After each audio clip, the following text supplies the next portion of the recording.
buenos días a todos, a todas. Muchas gracias por estar ahí del otro lado. Mi nombre es Gisela Berti, soy anfitriona de este evento tan maravilloso que es MEME, Maratón de la Calma, Mejor Medita. Quiero darles una cordial y afectuosa bienvenida a este primer MEME Summit, la cumbre, con las entrevistas de grandes y hermosos mujeres y hombres que están en el camino de la espiritualidad y del camino de la sanación ya hace bastante tiempo. Hoy tengo el inmenso honor de presentarles a una amiga. Me agrada mucho poder decir también que es una amiga y maestra. Su nombre es Julia Gilmore y su nombre espiritual es Surya, que significa sol en sánscrito. Y nunca mejor puesto ese nombre, ¿no? Porque ella es un sol. Cada vez que hablo de ella se me cae la baba. La conocí hace unos años, 2013 me parece que fue, que tomé una clase de Kundalini acá en Mendoza, cuando acá no había personas instructores de Kundalini Yoga que estuvieran dando clases, lo cual fue para mí maravilloso poder empezar con la práctica de Kundalini Yoga acá en Mendoza. Ella vive en Malargüe actualmente y viajaba para dar talleres y clases, y ahí es cuando la conocí. Y bueno, desde ese momento que se generó un vínculo no solo de maestra y de amistad, sino también de esto, de poder profundizar en este hermoso camino de la meditación, del yoga. Así que bueno, acá está. Muchas gracias por estar con nosotros, Surya. Me gustaría que te presentes un poquito más para que la gente que no te conoce pueda tener el honor de conocerte. ¿Cómo estás? Y gracias. Bueno, buenos días, Gigi. Es un gusto compartir contigo. Bueno, yo ya llevo 75 años en este cuerpo y te podría decir que me llevó 75 años aprender a vivir, porque uno aprende día a día, segundo a segundo. En realidad, me parece que aprendo más en la vida, no solo en las capacitaciones, en los cursos, en los retiros, sino en los aprendizajes que hago. Desde muy temprano, entre los 14 y los 15 años, mi madre me inicia con un maestro de la escuela Shivananda del norte de India, que estaba en Buenos Aires y que fundó un centro que se llama Yoga Vedanta. Y desde muy temprano, ya en mi adolescencia, yo estudiaba el Vedanta como filosofía. Estudiaba y trabajaba con mantras básicos y antiquísimos que Swami Shiva Premananda nos enseñaba. Así que así empezó mi camino, y también empezó con lecturas muy profundas acerca de la psicología transpersonal, que todavía no se llamaba así, pero ya existía Jung, que fue un post-freudiano. Entonces, desde muy temprano fui asociando e integrando estas disciplinas. Ahí, bueno, yo mandé una breve biografía, pero no sé si vale la pena decir todos los lugares donde me formé. Sí, tengo títulos como todos, capacitaciones, tanto en la India como en Argentina, en Brasil, en donde tanto el Tantra, Hatha Yoga se va intermezclando con el Vedanta. Y fundamentalmente el budismo entra en mi vida en una etapa muy importante donde yo empiezo a hacer una síntesis. Y para mí esa corriente del budismo, que es el Theravada, donde el maestro entonces, ahora no está en este mundo, pero que entonces era Satyanarayan Goenka, un birmano que formó muchos otros maestros para enseñar a meditar en esta técnica maravillosa que se llama Vipassana, que es ver la realidad tal como es. Esto viene a ser la médula de todo lo que yo hago, tanto en psicoterapia, en mi consultorio, como en los grupos de meditación e incluso de Hatha Yoga. Eso viene a ser una pequeña síntesis, pero bueno, no sé qué otras cosas te pueden aportar para este encuentro que pueda servirle a los demás.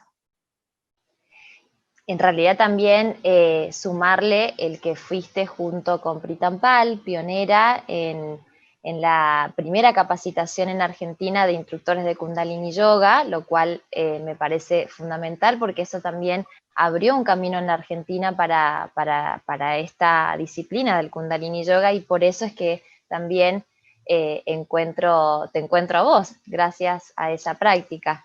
Eso como un dato que no es para nada menor. Suri, Así es, eso fue en el año 1997 y en 1998 que iniciamos el primer instructorado en la Argentina, donde yo, mientras me iba formando como instructora en Kundalini Yoga, también iba organizándolo, y lo conozco a Pritampal Singh. Sí, ahí todas las meditaciones están basadas fundamentalmente en mantras y en pranayama, que son técnicas de respiración yógica. Sí, ha sido un momento importante de mi vida. bien. Y, sí, te iba a preguntar también dentro de este camino espiritual que ya que has contado ya de bastante tiempo, ¿cuál ha sido como ese giro existencial o ese punto de descubrimiento de tu vocación? Ese como darte cuenta de que este camino estaba siendo importante o estaba siendo de gran influencia en tu vida. ¿Hubo algún momento a partir de ese momento, empezar a decir, bueno, me quiero también dedicar a esto, poder compartirlo con los demás, además de tu formación en psicología? Creo que es una hermosa integración de todo lo que estás haciendo actualmente. Sí, si yo te dijera cómo sucedieron las cosas en mi vida, jamás planifiqué nada. Los maestros vinieron a mí, las escuelas vinieron a mí, los encuentros de éxtasis, podría decirte, vinieron a mí. Yo tendría unos 7, 8 años, vivía en San Carlos de Bariloche, un pueblo en la montaña que era muy chiquito en ese entonces. Y con mi padre caminábamos por la montaña, él iba a pescar y yo iba sola con él porque me encantaba, y me quedaba en silencio a veces sentada en una roca, en una montaña, mirando la inmensidad del lago, de la montaña, y siempre ese silencio de la montaña, ese estado me embargaba desde muy pequeña. Cuando yo le voy contando a mi madre, que ella fue mi gran despertadora, la que me ha conectado con el yoga a los 15 años, ella me dice, ay, mira, me parece que esos son estados más extáticos donde vos, porque yo me quedaba así en la inmensidad y sentía que yo me transformaba en todo eso. Después, más adelante, ahí tendría 7, 8 años, más adelante, a mis 14, 15 años, mi madre me regala el libro de Yogananda, que fue el portal de mi vida, que se llama Autobiografía de un Yogi Contemporáneo. A los 15 años yo entendía algunas expresiones de él en relación al yoga, a la verdadera ciencia, al verdadero maestro, en función de lo que yo había experimentado, que no podía ponerle palabras. Pero sí ahí dije, ¡ah! Esto es algo que me resuena, ¿no? No dije esas palabras porque era muy jovencita, pero sentía que eso encajaba conmigo. De ahí en más, nunca me propuse nada, querida Gigi. Las cosas fueron llegando, se me iban abriendo puertas y puertas y puertas. No soy una persona que haya planificado mi vida para nada. Soy una persona que me he entregado al devenir sin saberlo, porque era muy joven. Entonces fueron llegando a mí todas las puertas, todos los maestros, todas las situaciones que he vivido, acá en India, en Brasil, todo se ha ido dando y me fui entregando a esos momentos. Así también pasó con la carrera de psicología, pero que yo sentía que era algo muy fuerte en mí, y así se fue dando, integrando las dos disciplinas.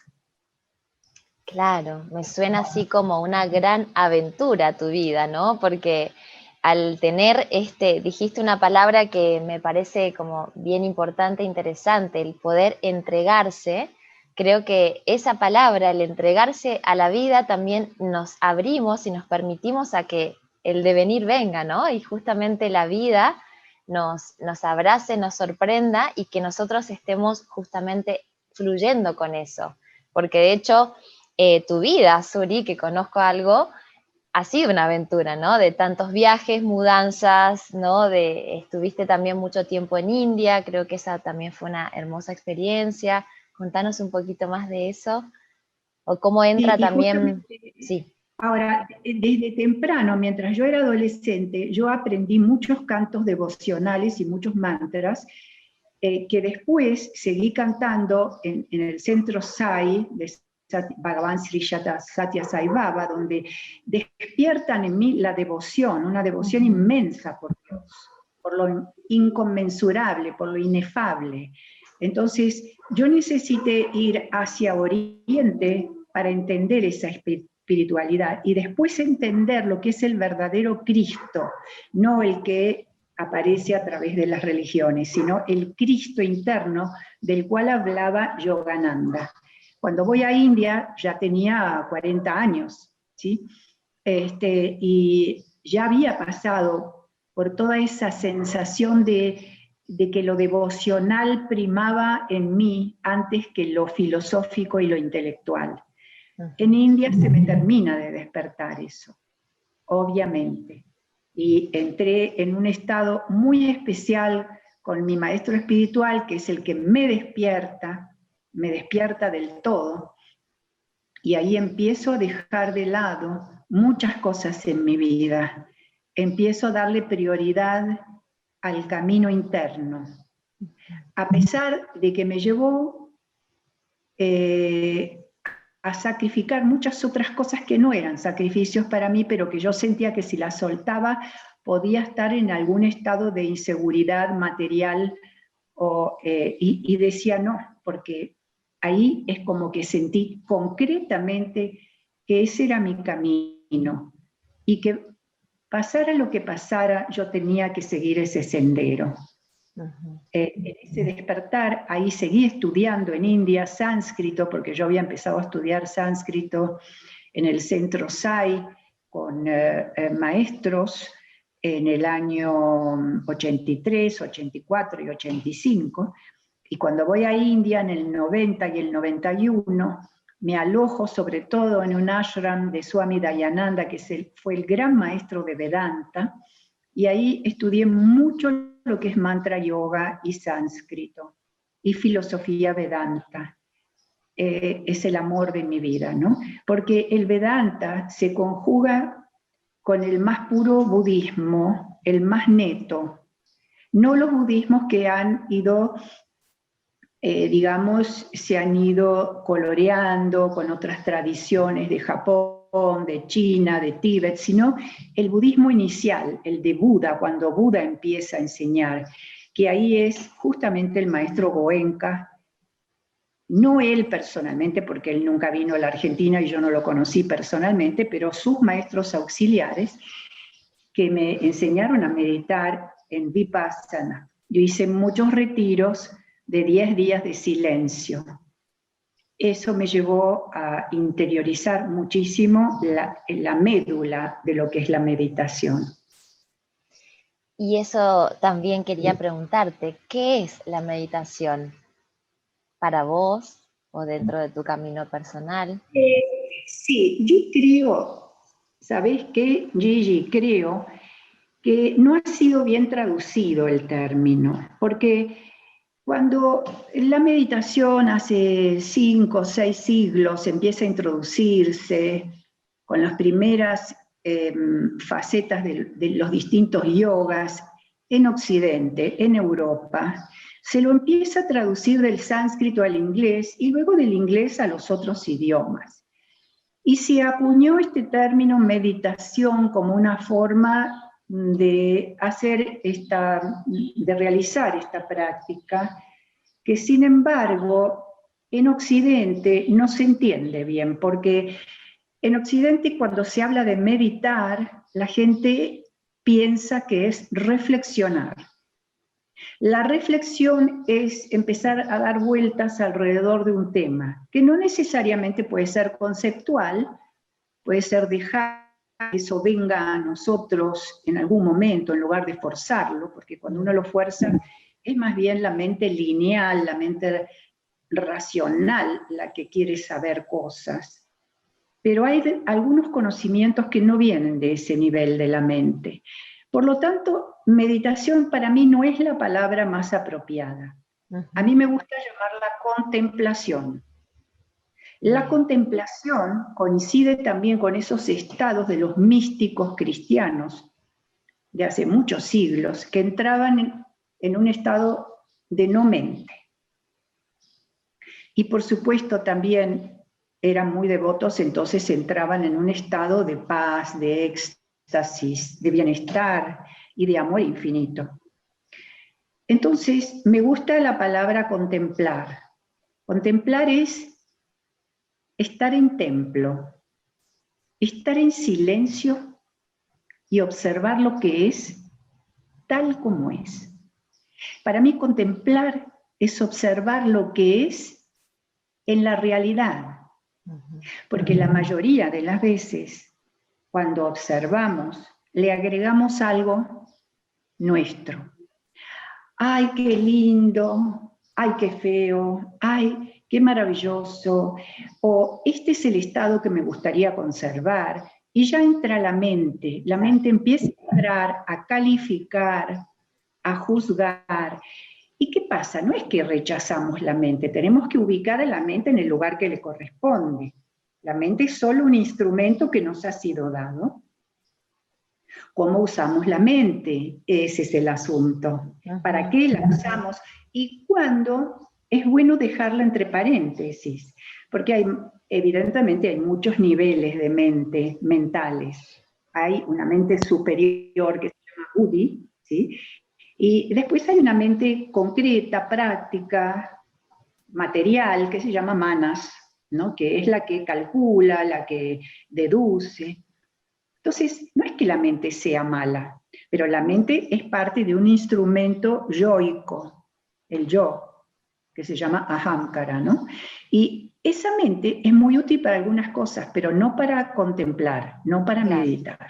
Por lo tanto, creo que en la meditación lo más central es estar muy atento al momento presente. No arrojarte ni al pasado ni al futuro, ni a lo que vos pensás que son las cosas. En realidad uno tiene que ver lo que es tal cual es, aceptar la vida tal cual es y después tomar una decisión acerca de cómo vivirla. Por ejemplo, ahora estamos en plena cuarentena, aunque se haya liberado un poquito en algunos lugares. ¿Qué pasó con esto? O se acepta o no se acepta. Si no la aceptás, entras en sufrimiento y entras en lucha. Aceptar no quiere decir someterse tampoco. Uno puede tener una visión de la vida y elegir lo que es mejor, lo que es más adecuado para cada uno. Sin embargo, lo primero que hay que hacer en una realidad tal como se presenta es decir, bueno, esto es lo que es. Y si esto es lo que es, voy a ver cómo navego, cómo surco estas aguas, de qué manera. ¿Se entiende lo que quiero decir? Totalmente, sí, totalmente. Claro, se me ocurre esto desde la no aceptación es como de la confrontación, ¿no? De la lucha o del renegar de algo cuando en realidad, o sea, es más fácil, me da esa sensación de que es más fácil cuando aceptás, es una forma también de, bueno, abrazar todo y a partir de ahí decidir desde la aceptación y sí, totalmente, me parece hermoso. Y hablando de estos desafíos, de este escenario de tanta incertidumbre y de tanto tiempo, ¿no? que venimos llevando a nivel global, ¿qué herramientas, algo ahí comentaste de la meditación, pero cuáles son aquellas herramientas más que has utilizado también en tu papel de terapeuta, ¿no? De acompañante de varias personas. ¿Cuál ha sido aquellas herramientas para este momento, ¿no? ¿Y qué has usado vos también para llevarlo? Bueno, a lo largo de mi vida he usado muchas otras técnicas antes de llegar al budismo y a la meditación vipassana, en donde en gente muy hiperactiva a veces le venían bien la repetición de mantras, el centrarse en las respiraciones guiadas, que se llaman pranayama, que son técnicas específicas, y esto facilita a mucha gente, sobre todo en Occidente, cuya mente es muy hiperactiva. En las sesiones individuales, en psicoterapia, en donde nosotros vamos viendo en qué proceso evolutivo está esa persona, en qué crisis, cómo va a atravesar esa crisis, porque hay una crisis personal que está inmersa en una crisis social. Entonces, bueno, tenemos que ir viendo cómo enfocarlo. Claro. Y entonces ahí utilizo muchísimo Vipassana, que es la atención plena en el momento presente a partir de cómo está el cuerpo, de cómo está la respiración, o qué síntomas tiene esa persona. Estar prestando atención con aceptación y sin juzgar lo que esa persona está vivenciando y viviendo. Sin juzgar implica que evitar reaccionar es mucho más sano, porque la reacción trae consecuencias sintomáticas, tanto físicas como psicológicas. Entonces, cada vez que nos peleamos con algo, porque no es como nosotros queremos que fuese, estamos en conflicto y estamos sufriendo. Para salir del sufrimiento, el primer paso es ver lo que es sin reaccionar. O sea, me está pasando esto. Ahora, claro, al principio reacciono, ¿sí? No me gusta. Digo, bueno, a ver, dentro de este dolor, ¿cómo se puede hacer para atravesar este dolor de otra manera? Maravilloso. Eso se ve en lo concreto, en una práctica donde hay determinadas consignas que se van dando para que la persona esté consciente de su propio estado. No reaccionar no significa resignarse o someterse, pero significa también evitar la lucha y la pelea, porque eso es lo que ha predominado siempre en Occidente, y por eso llegamos a las guerras o a las peleas entre los miembros de una familia. Es decir, cuando uno no acepta la posición del otro, uno no acepta lo que está ocurriendo. Aceptación es otra cosa. En sánscrito se llama santosha. Y santosha es un estado de contento con uno mismo y con lo que pasa.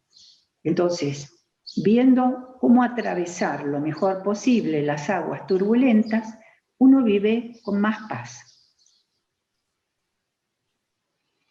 Gracias. Suri, y para una persona, por ejemplo, que está comenzando en este camino de introspección o de análisis, de reflexión, de autoobservación, ¿cuáles serían aquellos tips o pequeños pasos que le aconsejarías o que le sugerirías para que comience en este camino? Bueno, no sé si lo puedo hacer como guiando una pequeña meditación o hacerle las sugerencias, porque por ahí parecen muy fáciles, pero el que la escucha dice, bueno, pero ¿y cómo lo hago? Claro, ¿y cómo hago? Sí, alguien que viene y dice, mira, estoy empezando, ¿qué podría hacer? O incluso, me imagino también en tu consultorio, alguien que venga y que diga, nada, estoy queriendo encontrarle un sentido a mi vida y necesito bajar un cambio y necesito estar más en conexión conmigo. ¿Cómo lo guiarías? ¿Cómo la guiarías en los primeros pasos, ¿no? Para decir, bueno, estaría bueno que empieces con esto. Bueno, yo más que estaría bueno que empieces con esto, lo dirijo en una mini meditación. Claro, lo haces ya en práctica, digamos. Explicar verbalmente se intelectualiza y no se puede vivir. Entonces, lo primero que hago es hacerle sentir lo que está sintiendo. O sea, suponete que la persona me dice, bueno, estoy muy ansioso. No puedo ni decidir porque estoy muy ansioso. Claro. Entonces le digo, bueno, a ver, paremos, relájate, sentate en el diván, relájate en el diván, empezá a sentir tu cuerpo. Primero le voy dirigiendo una relajación en todo el cuerpo, y luego le digo, bueno, ahora centrate en la parte del cuerpo que no podés relajar. Por ejemplo, puede ser el pecho. Tengo angustia y entonces me duele el pecho, tengo una cosa. Entonces digo, bueno, empezá a sentir tu respiración dentro de tu pecho. Observa cómo nace, cómo termina cada respiración en tu pecho. Observa qué estás sintiendo. Si hay angustia, déjala estar. Claro. No la reprimas, déjala estar. Recibila amorosamente. Recibila como un invitado. Sentí que tu cuerpo es tu casa y que cada huésped que llega es un invitado. No hay malos ni buenos. Son personas o seres que necesitan algo. Deja que entre tu angustia. Recibila con amor. Recibila con cariño. Dale el lugar que necesita. Vas a ver cómo dentro de un rato ella va a ir cambiando y se va a ir sintiendo de otra manera. Entonces, así trabajo con los síntomas, por ejemplo, hasta que el paciente o el consultante me dice, cuando yo le digo, ¿cómo sentís tu pecho ahora? Ah, se transformó. O Claro. se expandió y ocupó más lugar. Y no está como una puntada fuerte, ahora Comprimida, está claro. como algo blando, que se ensancha. Le digo, es como una flor que se abre, sí. Bueno, entonces trabajamos sobre las sensaciones, porque Buda, cuando yo estudié, hice todas las prácticas de meditación vipassana, Buda dice, la sensación física es la puerta de entrada a los condicionamientos más profundos que están enraizados en el cuerpo de las personas. Cuando entras por la sensación aceptándola, sin luchar contra ella, podés llegar a lo más profundo, a las causas más profundas y desenraizarlas desde ahí. Todo se siente en el cuerpo. Buda decía, la sensación es la puerta de entrada a los mayores condicionamientos del sufrimiento, hasta que algo se libera. Entonces ahí podemos hablar y trabajar sobre esa causa que produce esa angustia o esa ansiedad en el cuerpo.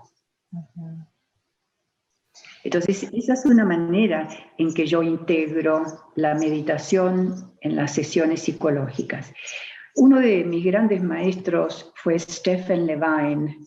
Stephen Levine fue un gran terapeuta que acompañó pacientes terminales, y yo también acompañé pacientes terminales en Buenos Aires durante 20 años, a partir de todo este desarrollo que hizo Stephen Levine, que es maravilloso.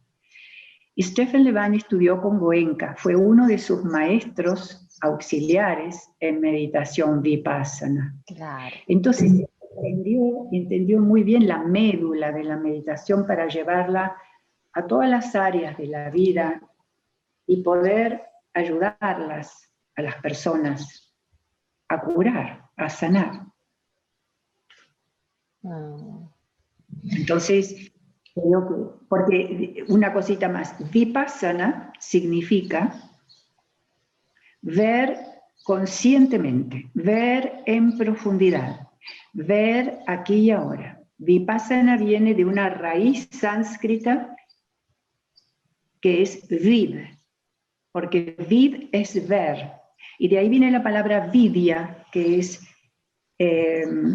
la óptica del Vedanta. Vidya es conocimiento.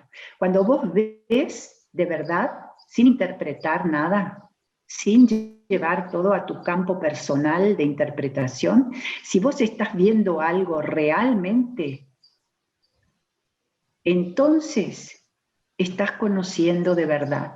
El verdadero conocimiento viene de ver, no de mirar. no de interpretar, no de concluir y no de adjetivar o darle una versión personal a lo que estás viendo. Siempre es un placer escucharte, Suri. Me llena el corazón y el alma. Muchas gracias. ¿Te gustaría, Suri, guiarnos una pequeña, breve meditación para ir concluyendo esta charla tan hermosa que hemos tenido? ¿Te parece? Algo de llevarlo al cuerpo, de llevarlo a la práctica, todo esto que estuvimos conversando. Entonces, te sugiero, yo siempre le hablo a la primera persona, no hablo en plural, sino me dirijo personalmente a cada uno como si fuese el único. Entonces, te sugiero que en este momento cierres tus ojos, porque esto te va a facilitar no distraerte con el mundo externo. En primer lugar, sentí tus ojos cerrados y observa si los estás apretando o están ligeramente cerrados, si están suavemente cerrados, como una tenue cortina, o si están presionando contra los músculos de los ojos. Entonces, podés empezar a darte cuenta primero cómo están tus ojos sin juzgarlos. Si vos ves que están apretados, déjalos, permitiles que estén así. Si están relajados, permitiles que estén relajados. Solo observa cada sensación que te voy indicando y deja que sea. No trates de cambiar nada. Así como estás sintiendo tus ojos y te das cuenta si hay tensión o si hay relajación, vas a sentir ahora también tu frente.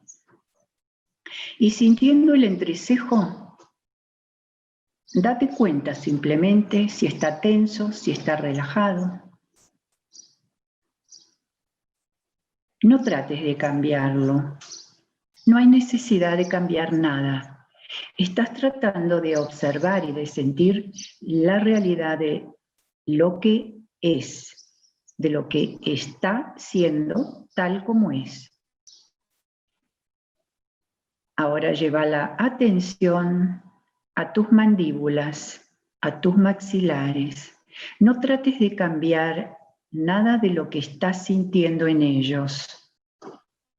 No visualices, porque ahí te vas a la mente, solo sentí.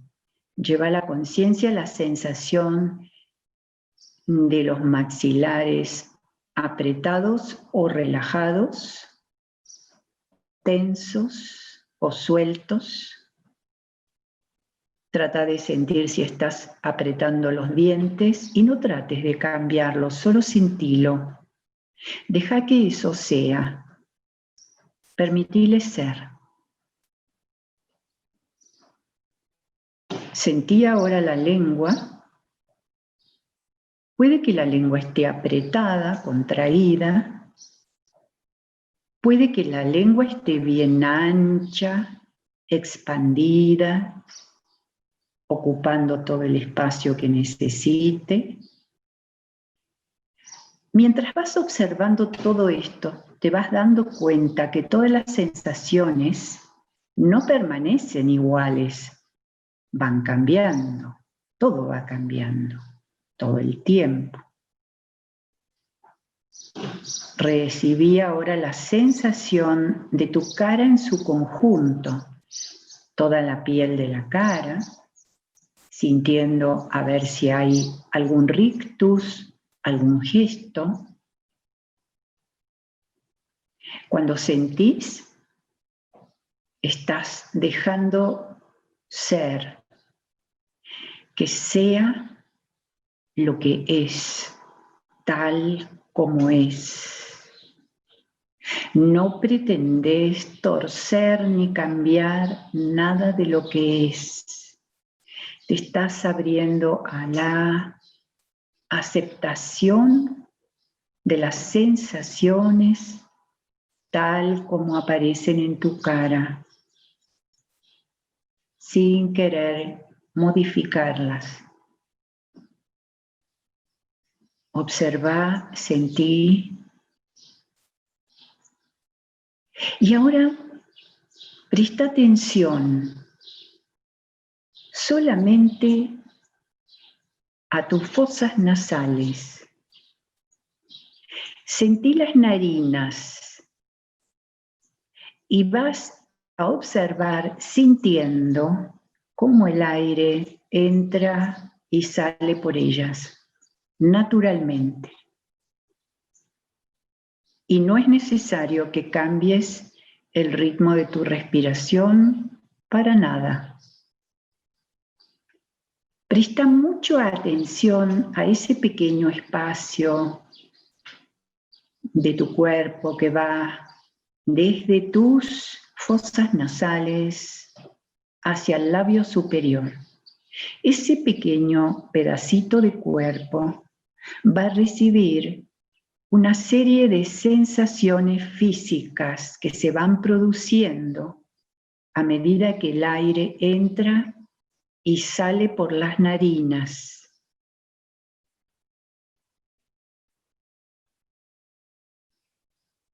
Podés empezar a sentir el roce suave del aire al entrar, al salir,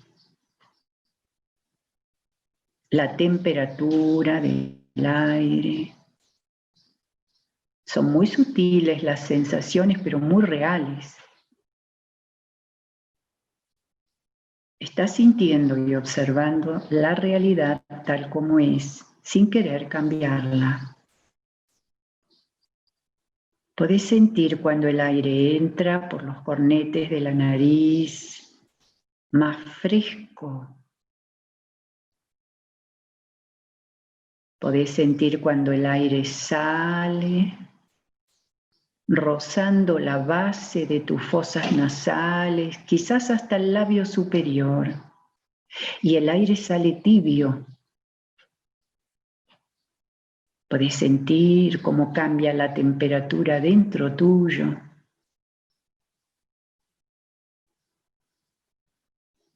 Y al inhalar, entra frío. Al exhalar, sale cálido. Solo sentí eso.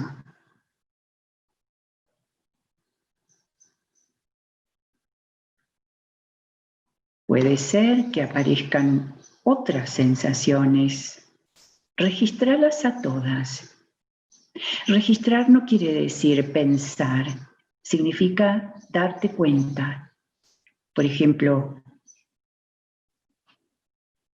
puede haber un suave cosquilleo. Entonces registras cosquilleo. Puede haber un suave hormigueo.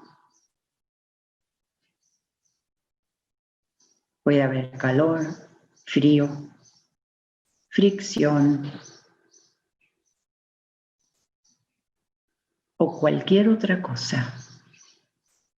Solo sentí y registra qué es lo que estás sintiendo.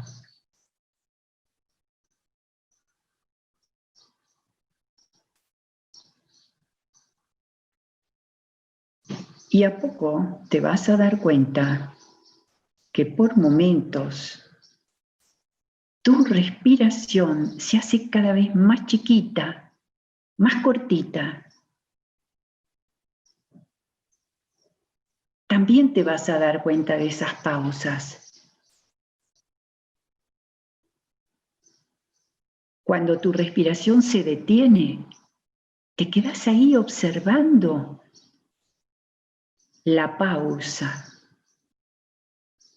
hasta que vuelve a arrancar otra vez el trabajo pulmonar y observas que se inicia otra nueva respiración.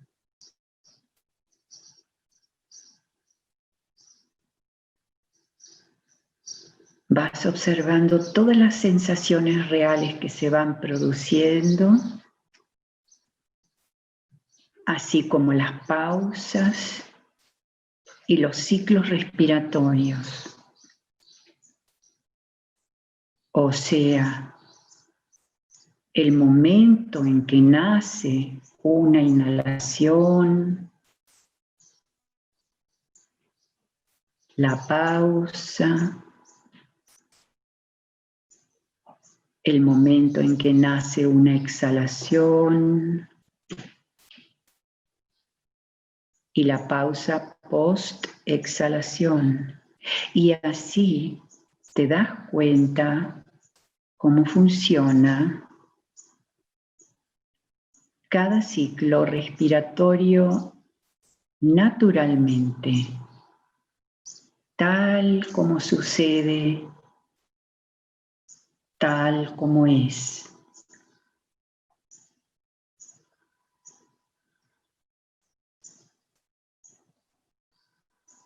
Se inicia una respiración, termina, se disuelve en la siguiente, y en la siguiente, y en la siguiente. En una cadena interminable de ciclos respiratorios.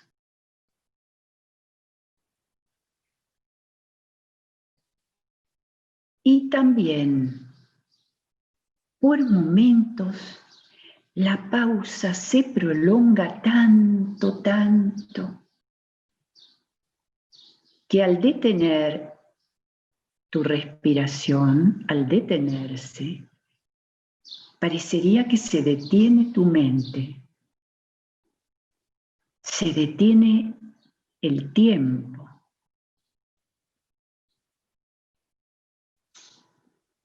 Quizás puedas sentir este eterno presente.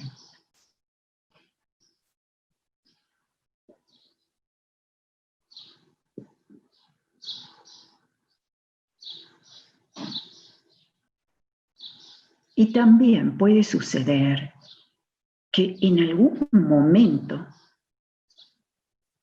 tus pensamientos se disparen solos. Los pensamientos se piensan a sí mismos y a veces se escapan. Pero vos no los vas a reprimir ni te vas a enojar con ellos. Te vas a dar cuenta de que estás pensando solamente. Y cuando lo registras, podés decirte a vos misma, a vos mismo, es solo un pensamiento. Y volvés a enfocarte en las sensaciones que produce tu respiración al entrar y al salir por las ventanas de la nariz.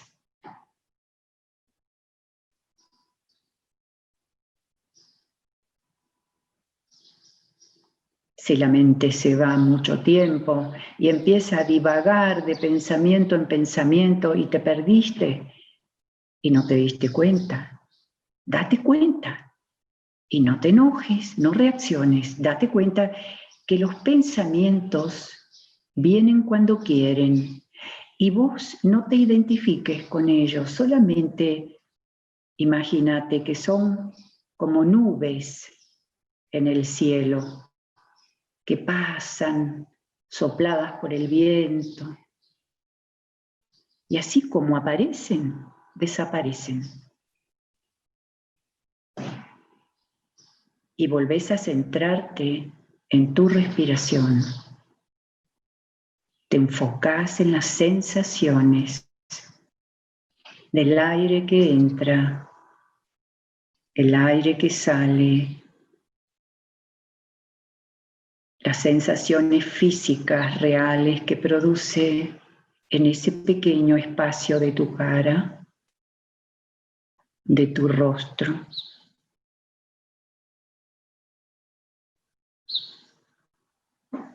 De repente puede ser que venga una inhalación más profunda o venga un suspiro. Déjalo ser.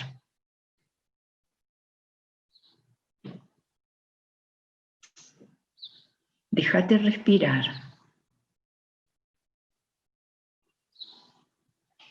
Permití que la respiración se respire a sí misma.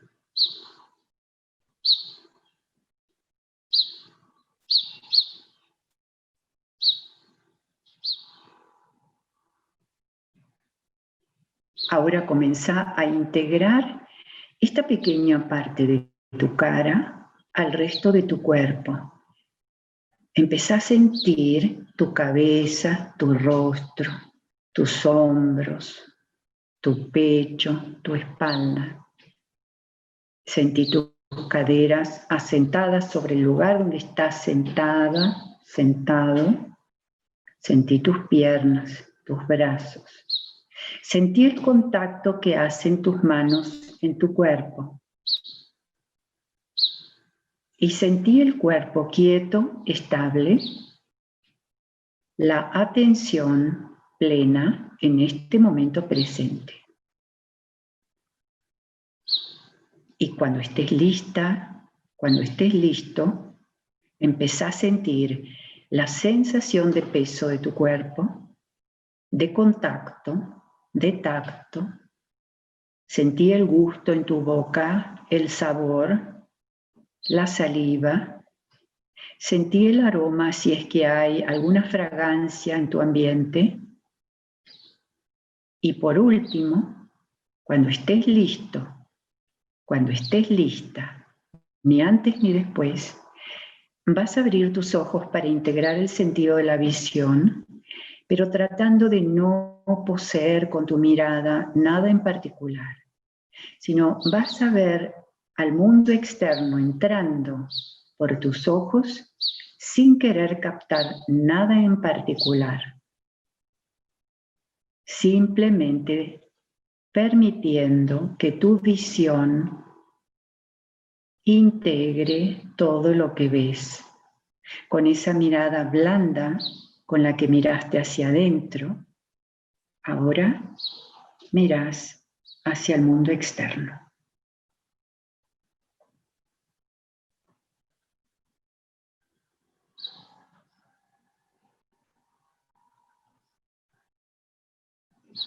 Y trata de permanecer en ese estado todo el tiempo que puedas.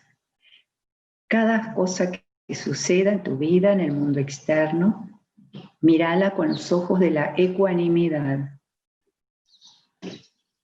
y no de la reacción. Gracias por haberme invitado. Gigi, Gisela Berti, muchas gracias.